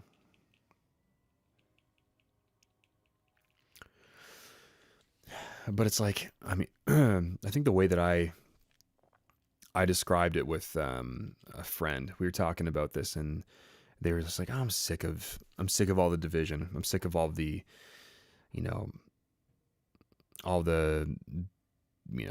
the polarization. It's not helpful. And I'm like, well, let me put it to you this way. Imagine you have one side that's, imagine you have a soccer game. You have two teams on a soccer, like playing a soccer game against each other. And, one side has a strategy, the other side has a strategy, but they're all kind of united. Hey, we're going to play soccer right now. We're playing soccer. We have, we're still trying to compete in some way, but we have the same goal in mind. We're playing soccer. And then the other side says, you play for a little while, and then the other side says, hey, we're going to start touching the ball with our hands and start running up the field with it. And so they start doing that just a couple times. And the other team says, hey, like ref, what's going on here? Like, hey, you shouldn't be doing that. That's not part of soccer. That's not how you play soccer. And the other side says, oh, no, that's how we play soccer now. Just a couple times. It's okay. But that's how we play soccer now. And then the team that's just trying to play soccer says, okay, but we're trying to play soccer here, so just don't touch the ball with your hands, please. Game goes on. They keep on touching the ball with their hands, and they keep on getting away with it. The ref starts saying like, "Oh, whatever, you can do it." I would call the ref like the court system or something like that in this analogy. And they keep on doing it, and then the team that's still trying to play soccer is saying, "Hey, what's going on here? I thought we were playing soccer." And the other team says, "Oh no, this is how we play soccer now. We're playing soccer. Trust us. It's just this is the new way of playing soccer." Little do you know that they're actually trying to play football. They're trying to slowly morph the landscape of the game from soccer into football, and they are going to win because they have more will to do that thing. They have a greater will to make soccer football than the soccer players do to maintain soccer. And unfortunately, I see this a lot now in political discourse, is that the soccer players, they want to keep playing by the rules of soccer without engaging the rules of football. So in soccer, you can't tackle, like physically, like tackle. In football, you can. But they're not going to tackle because they're above that. They're principled, right? They're principled people. They're not going to go and tackle people. They're going to play the rules of soccer. But the football players don't care. They're just going to keep on grabbing the ball and running, and there's nothing you can do to stop them because they have no will. They don't know what time it is. They don't realize, hey, the game is already transformed now into football. It's gone. Soccer is gone. You're not going to bring it back by just pretending that the other side isn't playing football. You're going to have to just engage them eventually on their own ground and play football with them. Now, that doesn't mean giving up your higher morals, but that does mean recognizing, hey, these guys don't want to play soccer anymore. They want to play football. We're going to have to start fighting in a way that counters their football playing.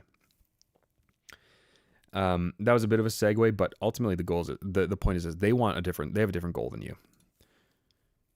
They're not trying to play soccer anymore. They're trying to play football, and they're trying to pretend that what they're doing is part of soccer.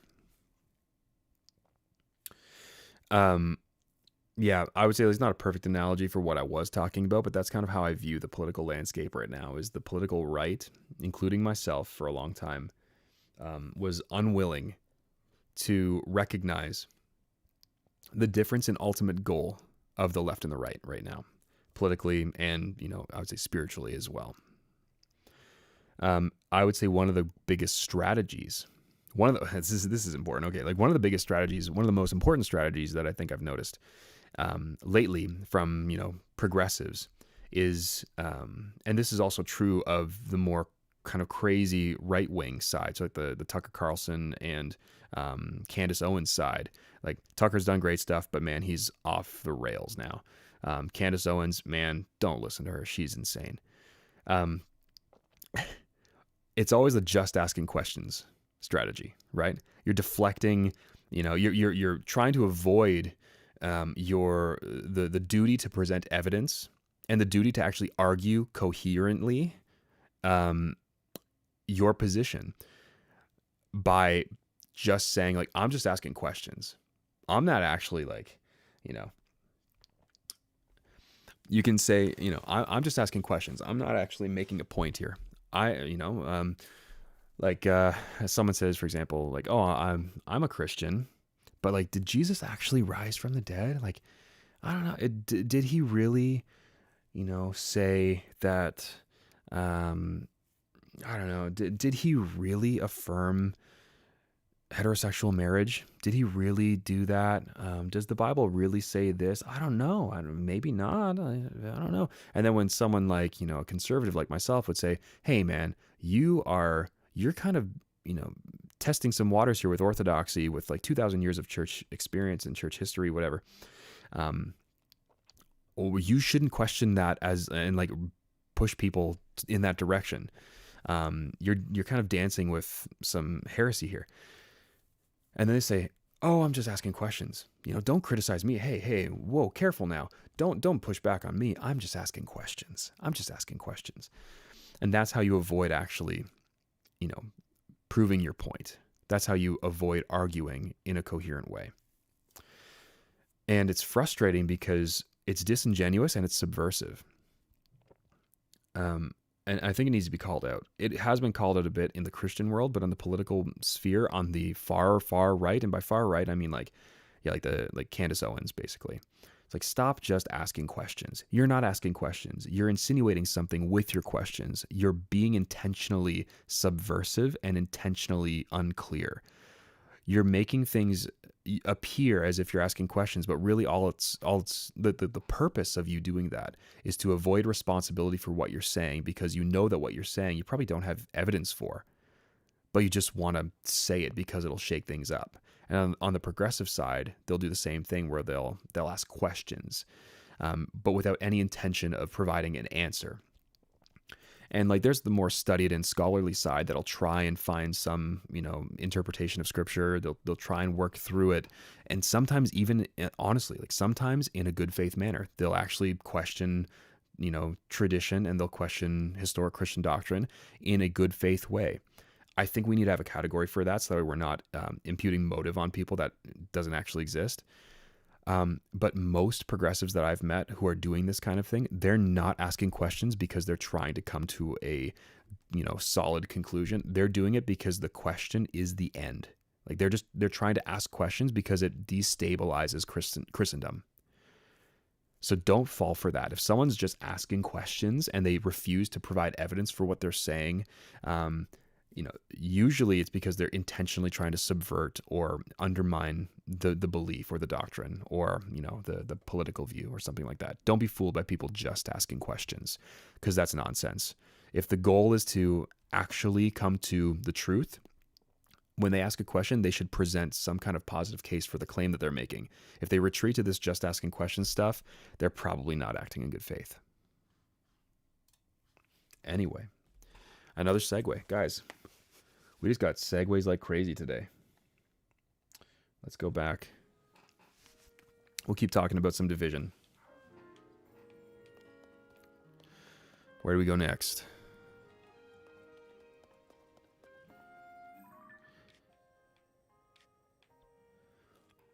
Where do we go? Maybe we get some...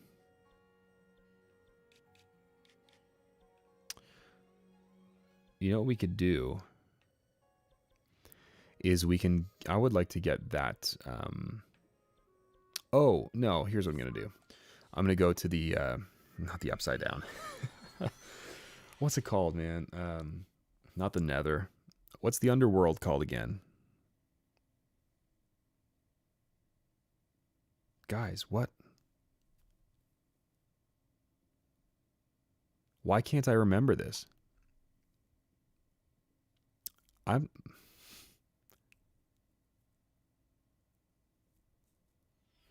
right, I can't remember what it's called. That's not good. That's embarrassing. I'm gonna go there though. I'm gonna get the. Did I already do the picture thing? Do I have the picture? I don't. Okay, so I'm gonna go do the picture thing first before I move on.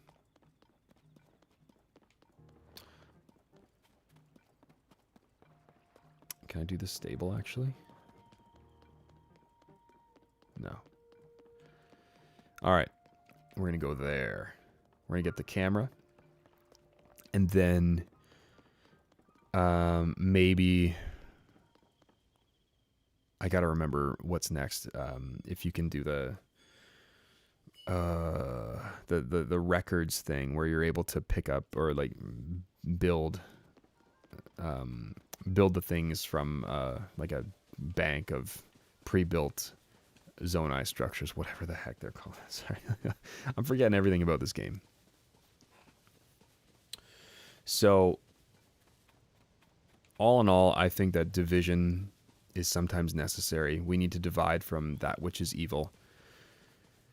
Unfortunately, it also sometimes means you are you're gonna lose friends, and you're gonna be accused of being divisive.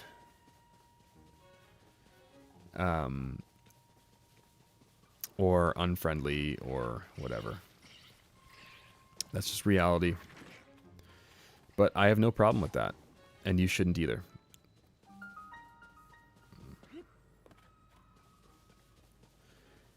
Because light should have no fellowship with darkness. this kind of goes back to what we were talking about a couple streams ago about primary and secondary issues. We should divide over primary issues. We can divide over secondary issues, but not in terms of, for Christians at least, not, we're not going to kick people out of the kingdom because of secondary issues. We might go to a different church than them, though, or be part of a different denomination. And so division is good. Like division is good in many circumstances, right? Like I don't want to. So, for example, like borders for a country, I don't want to share a country with people who hate my morality. That's why countries have borders. A quote that I heard a while ago, it was a long time ago, but a country's border is where good ideas end and bad ideas begin, or whatever the inverse of that.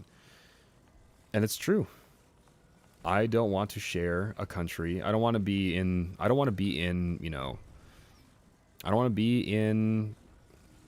Iran. I just don't want to. I don't share its values. I don't want to be a part of that country. Same thing with India. I don't want to be a part of the nation of India. We have different values. And so countries divide because they have different ideas. If they had the exact same values, then they'd probably end up just becoming the same country. One would join the other.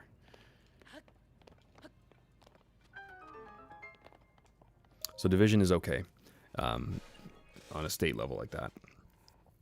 Division is okay on a Christian level, denominationally, to a certain degree. I think we need to be more ecumenical is an ugly word nowadays, because I think ecumenical means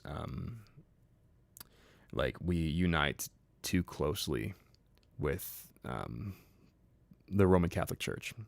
That's like a ecumenical movement that I'm not a fan of.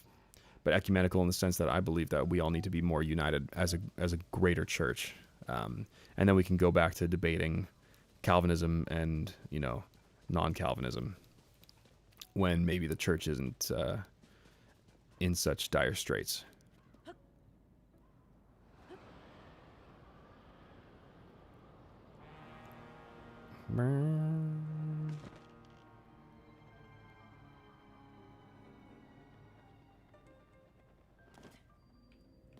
The depths.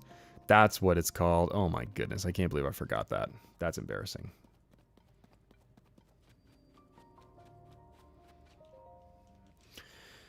What else can we talk about division? Why are we so divided? Ultimately, it's because we no longer share the same moral foundation.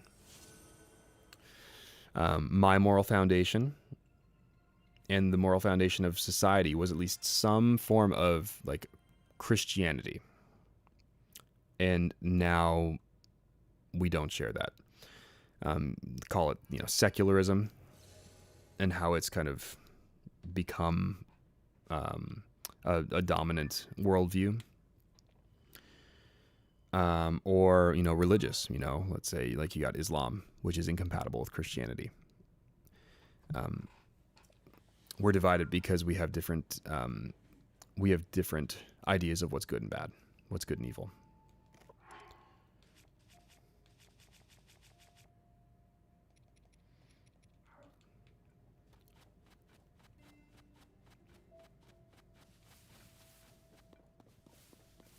Where am I trying to go again? I think that way. Right? I believe so. Looks right. Did I even start the quest? Let's find out.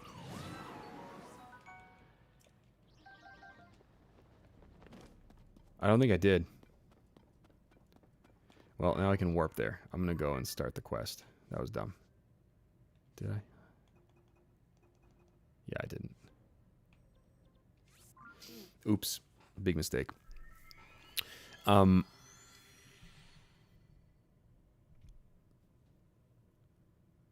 Yeah, division, I have no problem saying, I will not unite with somebody who wants to see more abortion, wants to see more babies killed. I can maybe find common ground with them on other issues. But I won't work, like I won't link arms with them in any kind of greater sense. Let's say we're both advocating for, okay, here's a good example. There are a lot of conservatives in Canada where I live who would be pro-abortion. They wouldn't be as militantly pro-abortion as the Liberals or NDP here, which is like the two of the multiple left-wing parties in Canada. But they would be pro-abortion nonetheless, let's say. I would be able to unite with them for other goals, but I would not let up on the abortion issue because I think they might have better fiscal policy. So like there's a spectrum, I guess, of unity where, I would I'll vote for the Conservative Party. I did vote for the Conservative Party, even though their platform isn't anti-abortion. It's not pro-abortion in the same way either, but it's just become a hot button issue, a taboo issue that, if they talk about it, they'll lose. So it's about pragmatics now. And this is why I wouldn't, I've had a couple people say, hey, you should get into politics in Canada. I'm like, I don't think I'd be good in politics in Canada. And the reason for that is because I have no party to run for where I would be, I feel like I'd be too critical internally of the Conservative Party on the issue of life and marriage because of my Christian convictions. And I wouldn't be able. So here's a great example, perfect example. Bill C-4. Bill C-4 banned so-called conversion therapy, criminalized so-called conversion therapy in Canada, which essentially made it a criminal offense to counsel somebody towards heterosexual orientation, away from homosexual or like transgenderism or something like that, because they defined conversion therapy so broadly. I know this is under different leadership, but Poilievre voted for it, or he had abstained from voting. He could have stopped it, but it was unanimously voted for in Parliament in Canada back in like 2021 or something like that. And I'm just like, I wouldn't have been able to do that, and I would have probably been kicked out of caucus if I was an MP or something like that. Because I would not have been able to vote for that bill or vote for pushing the bill through, because that's what happened. It's not like they actively voted for, they didn't even push for amendments or anything like that. What they did was they pushed through the bill to skip all debate. And then everyone cheered for it at the end of it. When it was passed, everybody cheered and clapped and applauded. Meanwhile, what effectively happened was Christian counseling regarding sexuality for adults and children was criminalized. Now, it hasn't been acted upon yet, thankfully, but I think they're just waiting for the right time. It's there. The law is there. And so could I work with the Conservative Party to achieve certain goals that I want? Yes. But they're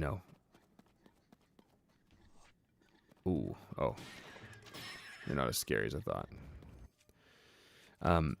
But there's a lot of problems with the Conservative Party. And I will not unite with them on that issue.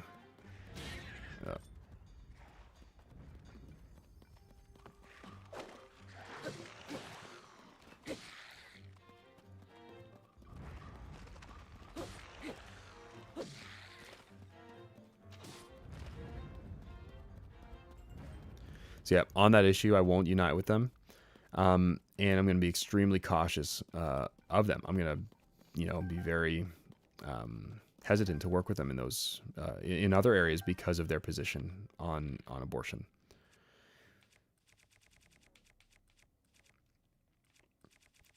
Now, they're also not explicitly advocating for more abortion access.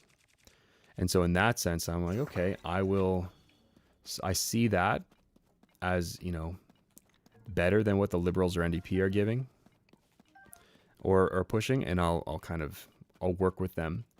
But I don't see them as allies in the pro-life fight, I see them as, a means to an end. I would see them as a step in the right direction. And even that, that's not saying much, because the right direction, it's so far away, so far off from what I would want. So can you unite with that? It's like, well, not yes and no. I would say, like, I would unite with them in the most broad sense, so that way I can get my goals accomplished. What I can't do is unite with a party, or work with a party or vote for a party that explicitly is advocating for more of, like, everything that I would advocate against politically.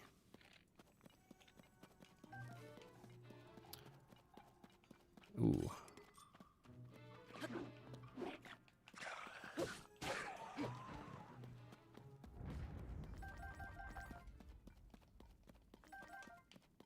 All right.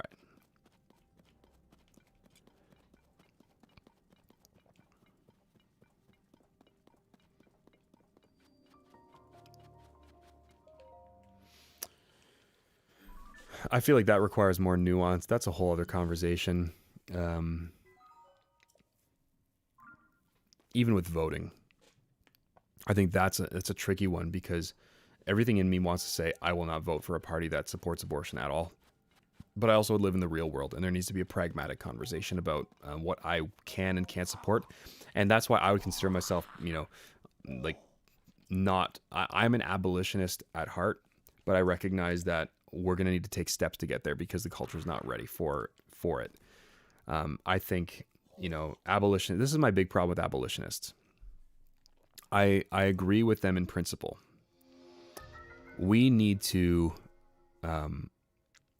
abolish abortion. It needs to be gone out of here. I believe in the same goal. Abolitionists, abolitionists as they're known now, the issue that abolitionists are, let me start over. I believe we need to abolish abortion completely. It needs to be gone and out of here. The abolitionist movement is not willing to support legislation that limits abortion. They will only support legislation that completely gets rid of abortion. Whereas the pro-life movement is willing to support legislation that takes baby steps towards that end goal. Now, the pro-life movement has a lot of things wrong with it right now. There's a lot of laws that they advocate against that would have helped. There's a lot of, there's a lot of work that they could do that they don't, because there is an industry behind the pro-life movement that is really ugly. But the goal is the same for me. But I'm willing to take those baby steps. I'm willing to support a law that says, hey, we're going to limit abortion here. I'm like, okay, cool. It's a step in the right direction. The abolitionist movement will say, we will not sign on, and God will not honor any law that doesn't completely eliminate abortion, because it perverts justice. You are perverting justice by voting for something or advocating for something that allows for the death and murder of babies. And to me, I'm like, I see what you're saying, but the problem is justice is already perverted. I'm not perverting justice by advocating for a lesser perversion of it. I'm just living in the real world right now saying, I don't think that culture is going to take your full abolition bill. But I want to see the baby steps happen where the law can act as a teacher and inform society as to what's right and wrong, because that's a function of the law. And move culture in that direction, meanwhile also saving lives in the process. I think the abolitionist movement has great things behind it in terms of their end goal, but I just can't get behind this idea that, you're perverting justice by not advocating for, or you're perverting justice by supporting a bill or a law that limits abortion instead of abolishes it completely. I think we should probably wrap this up pretty soon. Let's maybe get out of the upside down first.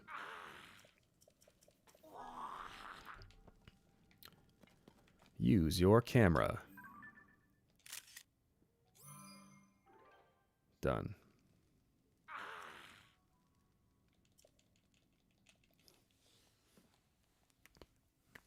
Oh.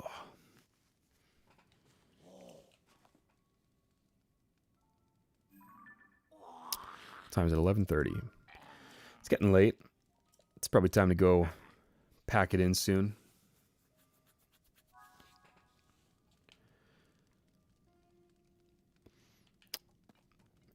The church needs to be more united. And we need to be more willing to be divided from society and culture.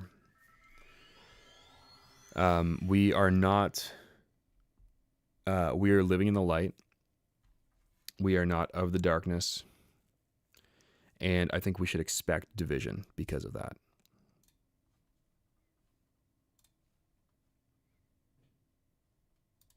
Let's see if I can find, I had a verse that I was thinking of.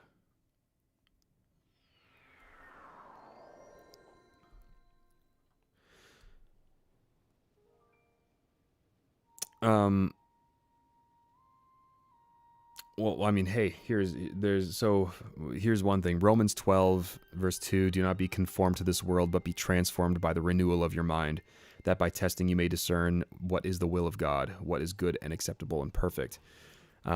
Don't be conformed to this world.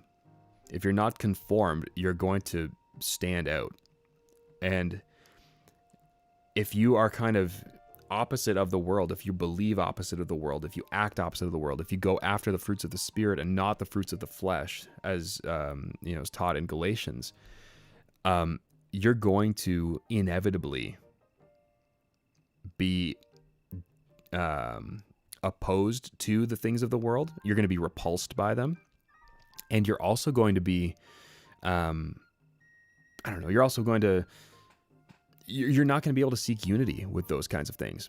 Like why, if you are transformed, if you're not conformed, but you're transformed by the renewing of your mind and you're not conformed to the world, how are you going to have unity with someone who's like going out and binge drinking, or, advocating for abortions or pornography in school or something like that? How can you have unity with that?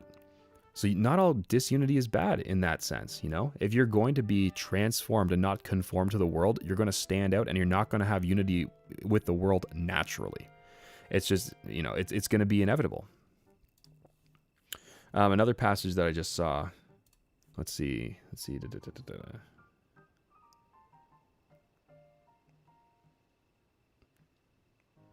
Oh, well, it's just the concept of being holy, Be holy as I am holy, God is telling the Israelites. And holiness is just being set apart. God is holy, holy, holy. He's 3 times holy. He is completely beyond us in terms of his goodness and his character. He's perfect. But holiness is being set apart. And we're called to be holy and set apart as well. And so if we're holy and set apart from the world, that's inevitably also, and that's by nature, disunified with the world in some sense. We're going to be kind of in tension and in conflict with the world, because we are set apart from the world. So that's a good way to look at it too, is if we want to be holy, we're going to face disunity. If you are claiming exclusivity with Christ, you can't be unified at any kind of meaningful level, spiritually and theologically, with someone who claims inclusivity and, pluralism or, universalism in the progressive sense, and just in general. You can't be unified with that. You can't be unified with somebody who claims that Jesus isn't God. You can't be unified with somebody who says that, sex outside of marriage is permissible and blessed by God.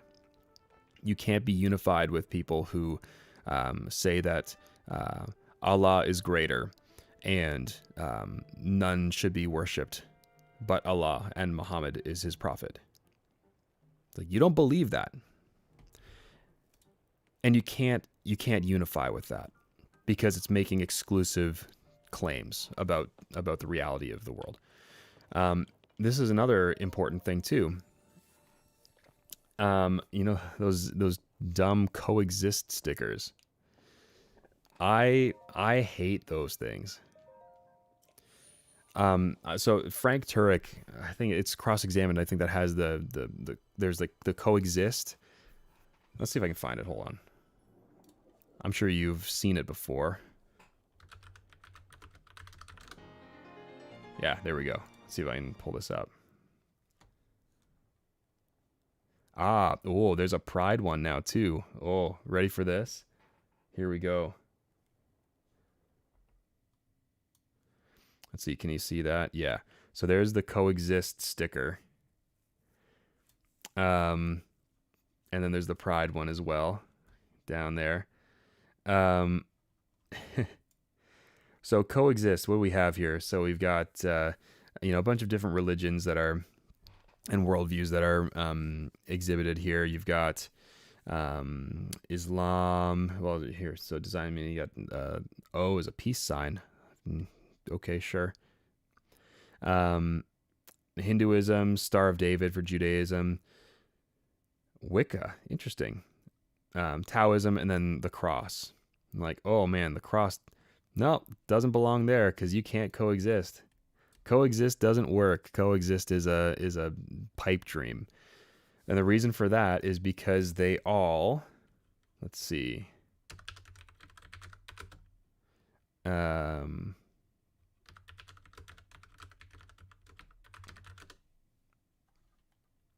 if I can find it.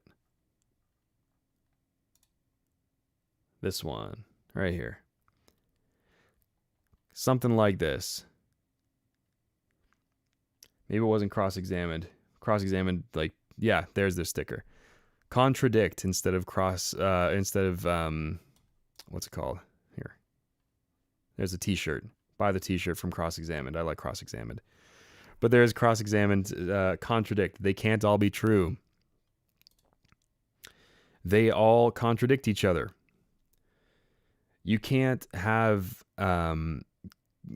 coexist in the sense that you accept all of these truth claims as equally valid because they contradict each other. They all make contradictory claims about reality, about God, about humanity. And so, the first time I saw the coexist sticker, I was like, that seems funny. I was like super young, but I was like, okay, fine, whatever. And then the more that I thought about it, I was like, wait, how does this work practically? How do you have, you can tolerate each other, but like you can't coexist in any kind of meaningful sense because one worldview is going to beat out the others because one is true and the rest are not. They can't all be true. Pluralism is a lie. Syncretism is a lie. Realistically, pluralism only works until one group gets power and then they become it no longer is pluralism. It becomes an ocracy of that worldview. Unless that worldview values religious freedom and, liberty. So thank you, Christianity. But like you've got like Islam, Taoism. I'm trying to see all these, atheism. It's like they all make separate or contradictory claims about the world, about reality. They can't all be true, and they are incompatible with one another. They all make different claims and different cultural prescriptions and personal prescriptions. So you can't have them all on the same level, on the same plane. because they all contradict each other. One's going to be right, one's going to beat the other ones out, and it just takes time to figure out which one has more will, I guess, and is better at evangelizing. I'm trying to think. It's unfortunate because with like Judaism, we are it also contradicts Christianity. That's a whole other thing to get into. We don't have to get into it today, but yeah, modern Judaism, it belongs on that list of contradict. Islam, Hinduism, Buddhism, atheism, secular humanism, they can only coexist so long as they're willing to tolerate one another. But then as soon as one decides, hey, I want to take some power here, I want to influence society, then like I want to be the one that dictates what's how people are governed. So okay, cool. Then no longer can you have that coexistence.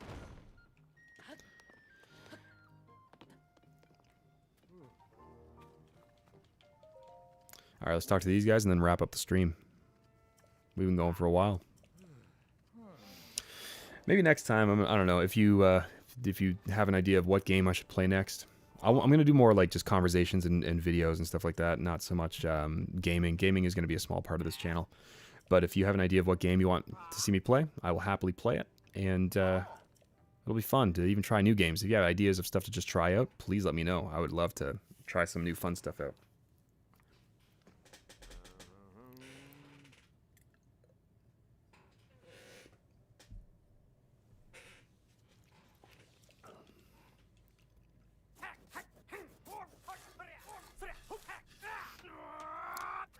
This guy is going crazy building this stable.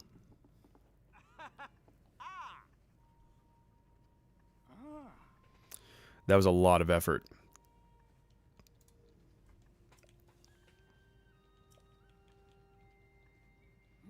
All right. Well, maybe we call it here.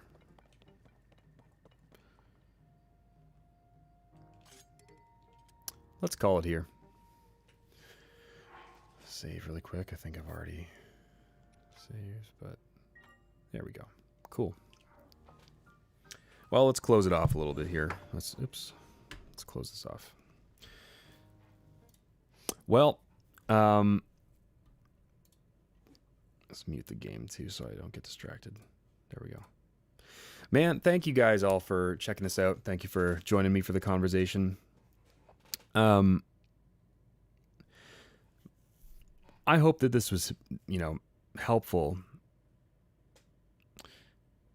because no one wants to talk about disunity. No one wants to really, break that stuff down, because it can be disheartening, right? And I do think it's important to at least recognize where we're at in society right now.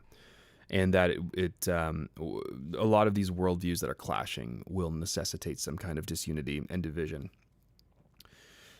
The axiom that I would leave you with is something that I've kind of come to. It's not like super original, but every time someone is bringing up an issue to me and they say, I just don't get why they don't do this, they have no common sense, I tend to just kind of say to them, they don't want what you want. They don't want what you want. They have different goals than you do, whether it's cultural goals, or it's religious, or political. We don't have the same goals anymore. It's not the same goals with different means to achieve those goals. It is now different goals completely.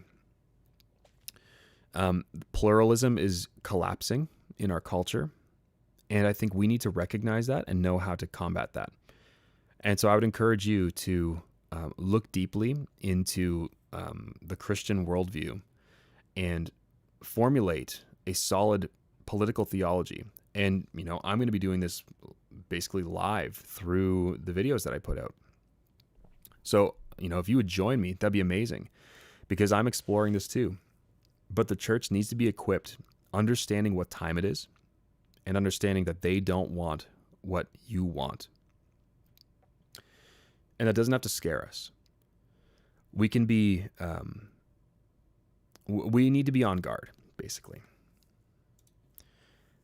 And all that to say, just because they don't want what we want, just because they have different goals, I believe that we have the truth on our side. I believe that we have the living God on our side. And I believe that the living God is calling us to action as the church. So if you're a Christian and you're watching this, let this be a call to action for you to engage politically, engage culturally, learn how the Word of God applies to your life and to the lives of others around you. How do you love your neighbor? Through your vote, through your involvement in society, through your involvement in your church, and how your church advocates for certain things, because churches still have some institutional power. They should use it. They should use that influence. So I would encourage you, look more deeply into this. Join me as I look more deeply into this, as I engage with these kinds of things. Join the conversation. And I'd love to talk more about this with you. So feel free to come on. Let's talk, comment. Once again, if you're on Rumble or Twitch, join me on YouTube, is where I'm going to be monitoring most of what I am streaming, and comments. So yeah, that's all for today. If you have any questions, comments, or thoughts, please feel free to share them. Follow me on my socials that have been, on the screen throughout the whole stream. And I would love to chat. I want to work through this stuff. I want to find solutions. We can't just be reactionary. We have to come up with a positive vision, like I was talking about earlier. We have to come up with a positive vision for the future that is grounded in Christ and grounded in truth, and not grounded in just pragmatics. Like the conservative movement seems to be grounded in right now. It's just what seems to work. How can we have Christianity and a Christian worldview without Christ and without the Bible? It's like, you can't do that. It's like, cut flowers, right? You cut the flowers and you can give them to your significant other and they'll last for a couple days, but they have no root. Their source of growth and nutrition has been cut off. And so they'll last for a couple days, but in the end, they will die because they are cut off from the actual source of life for them. And I think that's where our Western society is right now. We are a cut flower society. So how do we get rooted again? Connect the church back to social life and back to political life and culture. There's my spiel. If you have any comments, questions, thoughts, send them my way and let's chat. Until next time, praying for blessings on you, and let's keep this conversation going. And I will see you next time.